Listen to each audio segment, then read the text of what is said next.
ಇಂದೇ ಡೌನ್ಲೋಡ್ ಮಾಡಿ ಮತ್ತು ನಿಮ್ಮ ನೆಚ್ಚಿನ ಶೋಗಳನ್ನ ಆನಂದಿಸಿ. ಕೈಕಾಲ್ ಮುಖ ತೊಳ್ಕೊಂಡು ಬೇಗ ಬಾ ರಾಹುಲ್, ಇಬ್ರು ಒಟ್ಟಿಗೆ ಊಟ ಮಾಡೋಣ. ನಿಮ್ದಾಯ್ತಾ? ನಿನ್ಗೋಸ್ಕರನೇ ಕಾಯ್ತಿದ್ದೆ. ಅಯ್ಯೋ, ನಂದು ಊಟ ಆಯ್ತು, ನೀವು ಮಾಡಿ. ಅಲ್ಲ ರಾಹುಲ್, ಇತ್ತೀಚೆಗೆ ನಿನ್ನ ನಡವಳಿಕೆನೆ ನನಗೆ ಅರ್ಥ ಆಗ್ತಿಲ್ಲ. ತುಂಬಾ ವಿಚಿತ್ರವಾಗಿ ಆಡ್ತಿದ್ಯಾ. ಅಲ್ಲ, ಬೆಳಗ್ಗೆನೆ ಎಲ್ಲಿಗೆ ಹೋಗಿದ್ದೆ? ಅಂತ ಇಂಪಾರ್ಟೆಂಟ್ ಕೆಲಸ ಏನಿತ್ತು?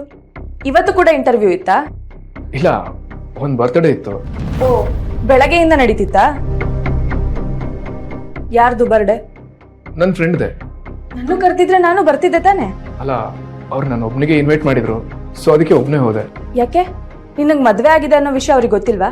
ನಿನಗೊಬ್ಳು ಹೆಂಡತಿ ಇದ್ದಾಳೆ ಅಂತ ಅವ್ರಿಗೆ ಗೊತ್ತಿಲ್ವಾ? ನೀವು ಊಟ ಮಾಡಿ ಮಲ್ಕೊಡಿ. Good night.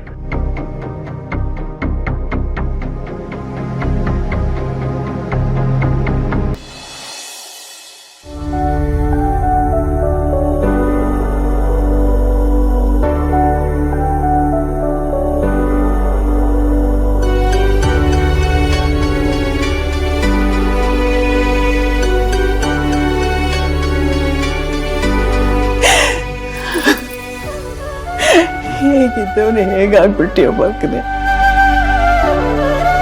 ಮದುವೆ ಮಾಡಿಸಿದ್ರೆ ಗಂಡ್ಮಕ್ಳಿಗೆ ಜವಾಬ್ದಾರಿ ಬರುತ್ತೆ ಅಂತಾರೆ.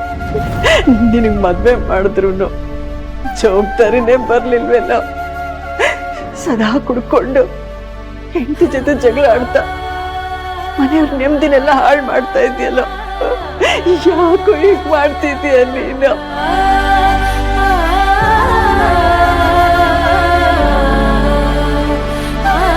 ನೋಡಿ, ಊಟ ತಂದಿದ್ದೀನಿ, ಚೂರು ಊಟ ಮಾಡು. ಸ್ವಲ್ಪ ತಿನ್ನೋ, ಬೇಡ, ಚೂರು ತಿನ್ನೋ. ಒಂದ್ಸಲ ಅನ್ನದ ಬೆಲೆನೆ ಗೊತ್ತಿಲ್ಲದೆ ಇರೋನ್ಗೆ ತಾಯಿ ಪ್ರೀತಿ ಏನು ಅಂತ ಹೇಗ್ ಗೊತ್ತಾಗತ್ತೆ? ಹಸ್ಕೊಂಡ್ ಸಾಯ್ಲಿ, ಅನ್ನ ಅನ್ನ ಅನ್ನ ಅಂತ ಒದ್ದಾಡ್ಬೇಕು. ಆಗ್ಬೇಕಾದ್ರೆ ಕೊಡುವಂತೆ ಎದ್ದು ಬಾ.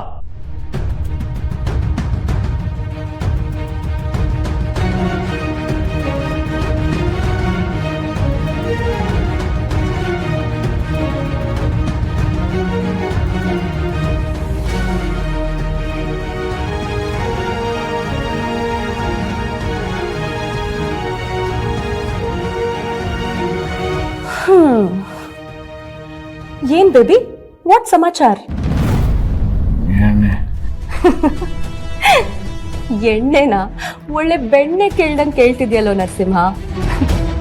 ಸಿಂಹದ ತರ ಇದ್ದವನು ಈಗ ನಾಯಿಗಿಂತಲೂ ಕಡೆ ಆಗ್ಬಿಟ್ಟಿಯಲ್ಲೋ. ಅಂತೂ ನಾನ್ ಬಯಸ್ದಂಗೆ ನಿನ್ನ ಮನೆಯಲ್ಲೇ ನಿನ್ನ ಬಿಡ್ಗಾಸಿನ ಮರ್ಯಾದೆನೂ ಸಿಗದೆ ಇರೋ ಥರ ಆಯ್ತು. ನನಗೂ ಬೇಕಾಗಿದ್ದು ಅದೇ. ಇನ್ ಸ್ವಲ್ಪ ದಿನದಲ್ಲೇ ನಿನ್ ಕಾಟ ತಡ್ಕೊಳಕ್ಕಾಗ್ದೆ ನಿನ್ನ ಮನೆಯವರೇ ನಿನ್ನ ನಿನ್ನ ಮನೆಯಿಂದಾನೇ ಒದ್ದು ಹೊರಗೆ ಹಾಕ್ತಾರೆ. ಆ ಥರ ನಾನು ಮಾಡ್ತೀನಿ, ನೋಡ್ತಾ ಇರು.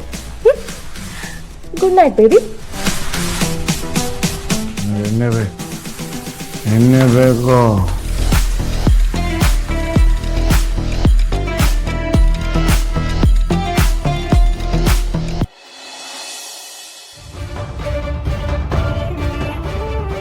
ಸಿಂಹ, ನಡಿ ರೂಮ್ಗೆ ಹೋಗೋಣ. ಸಂಜನಾ, ಅವನನ್ನೇ ಹಗ್ಗದಿಂದ ಬಿಡಿಸ್ದೆ. ಅವನೇನಂತ ನಿನ್ನ ಹಿಡ್ಕೊಂಡು ಹೊಡೆದ್ರೆ ಏನಮ್ಮ ಮಾಡ್ತೀಯ ನೀನು? ಅವ್ನು ಹೊಡೆದ್ರು ಪರವಾಗಿಲ್ಲ ಆಂಟಿ, ನನ್ನ ಗಂಡನ ಈ ಪರಿಸ್ಥಿತಿ ನನ್ನ ಕೈಯಲ್ಲಿ ನೋಡಕ್ ಆಗ್ತಿಲ್ಲ. ನರಸಿಂಹ, ನಡಿ. ಜಯರಮಣ, ಯಾರ್ರಿ ನೀವು? ನಿಮ್ ನರ್ಸಿಂಹಗೆ ಸಾಲ ಕೊಟ್ಟಿರೋರು, ಸಾಲ ವಸೂಲಿ ಮಾಡೋಣ ಅಂತ ಬಂದಿದ್ದೇವೆ. ಸಾಲನ? ಅಯ್ಯೋ ದೇವ್ರೆ, ಈ ಮನೆನ ಬರ್ಕೊಟ್ಬಿಡ್ತೀನಿ, ಇಸ್ಕೊಂಡು ಹೋಗ್ತೀರಾ ಸರ್? ಈ ಮನೆ ನಿಮ್ದ ಅಲ್ಲ. ನೋಡಿ ಸರ್, ಅವನ್ನ ನೋಡಿ ಹೆಂಗ್ ನಿಂತಿದ್ದಾನೆ. ಇರೋ ಕಲ್ಸನ್ನು ಕಳ್ಕೊಂಡು ಕುಡ್ದು ಬಿದ್ದಿದ್ದಾನೆ ಆ ಮನೇಲಿ. ಅಂತವನ್ಗೋಗಿ ಸಾಲ ಕೊಡ್ತಿರಲ್ಲ, ಬುದ್ಧಿ ಇದೆಯಾ ನಿಮ್ಗೆ? ಏನಮ್ಮ, ನಿನ್ ಗಂಡನ್ ಸಾಲ ಕೊಟ್ಟಿದ್ದೀವಿ, ಯಾರು ಕೊಡ್ತಾರೆ ನೀನೇ ಹೇಳು.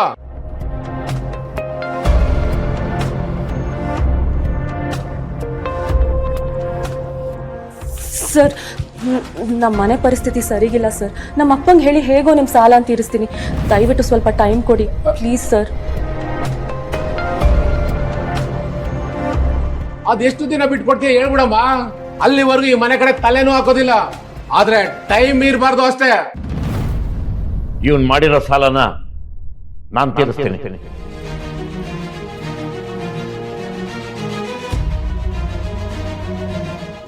ಮಾವ ಬೇಡ ಮಾವ, ನಿಮ್ಮ ಹತ್ರ ಮೊದಲೇ ದುಡ್ಡಿಲ್ಲ, ಸಂಬಳನೂ ಆಗಿಲ್ಲ. ಪರವಾಗಿಲ್ಲಮ್ಮ, ಜೀವನ ಪೂರ್ತಿ ಸಾಲದಲ್ಲಿ ಮುಳುಗಿರೋ ನನಗೆ ಇವತ್ತು ಇವನ್ ಮಾಡಿರೋ ಸಾಲನ ತೀರ್ಸೋ ಕರ್ಮ ಬಂದಿದೆ. 10 ದಿನ ಟೈಮ್ ಕೊಡಿ, ನಿಮ್ ದುಡ್ಡನ್ನ ತಂದು ಕೊಡ್ತೀನಿ. ನಿನ್ನ ಮಾತಿನ ಮೇಲೆ ನಂಬಿಕೆ ಬರ್ತಾ ಇಲ್ಲ ಜಯರಾಮಣ್ಣ. ಮೊನ್ನೆ ತಾನೇ ನಿಮ್ ಮನೆ ಓನರ್ ರಾಮಣ್ಣ ಸಿಕ್ಕಿದ್ರು. 3 ತಿಂಗಳಿಂದ ಬಾಡಿಗೆನೆ ಕಟ್ಟಿಲ್ವಂತೆ. ಇನ್ನು ನಮ್ ಸಾಲ ಹೇಗೆ ತೀರಿಸ್ತೀಯಾ?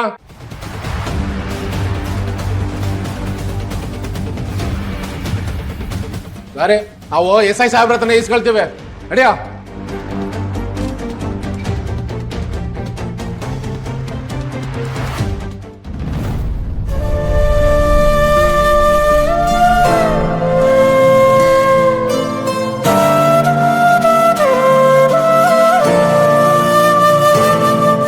ಬೇಜಾರಾಗ್ಬೇಡಿ ಮಾವ, ಒಂದೊಂದ್ಸಲ ಗೊತ್ತೋ ಗೊತ್ತಿಲ್ದೇನೋ ಈ ಥರದ ಅವಮಾನನ ಅನುಭವಿಸ್ಬೇಕಾಗುತ್ತೆ. ಇವನ್ನ ಹೆತ್ತಿದ ತಪ್ಪಿಗೆ ಜೀವನ ಪೂರ್ತ ನೋವು ಅನುಭವಿಸ್ತಾನೆ ಇದೀವಲ್ಲಮ್ಮ, ನೀನೇನ್ ಬೇಜಾರು ಮಾಡ್ಕೋಬೇಡ. ಸಂಜನಾ, ಅವನನ್ನ ರೂಮಿಗೆ ಕರ್ಕೊಂಡು ಹೋಗಮ್ಮ.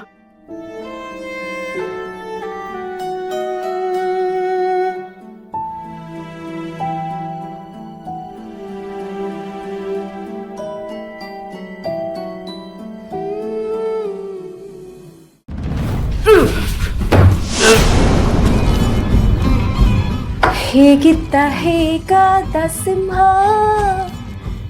ನನ್ನ ಪ್ರೀತಿಯ ಸಿಂಹ, ಸಿಂಹ ಸಿಂಹ. ನಿನ್ನ ನೋಡಿದ್ರೆ ನನಗೆ ಎಷ್ಟು ಖುಷಿ ಆಗ್ತದೆ ಗೊತ್ತಾ? ಎಷ್ಟೆಲ್ಲ ಮೆರೆದೆ, ನನಗೆ ಎಷ್ಟೆಲ್ಲ ಕಾಟ ಕೊಟ್ಟೆ ಅಲ್ವಾ? ಅದಕ್ಕೆ ಎಲ್ಲ ಸೇರಿಸಿ ಇವತ್ತು ನಾನು ನಿನ್ನ ಮೇಲೆ ರಿವೆಂಜ್ ತೀರಿಸ್ಕೊಳ್ತಿದ್ದೀನಿ. ನನ್ನ ಕೆಪಾಸಿಟಿ ಏನು ಅಂತ ಈಗ ನಿನಗೆ ಅರ್ಥ ಆಗಿರ್ಬೇಕಲ್ವಾ?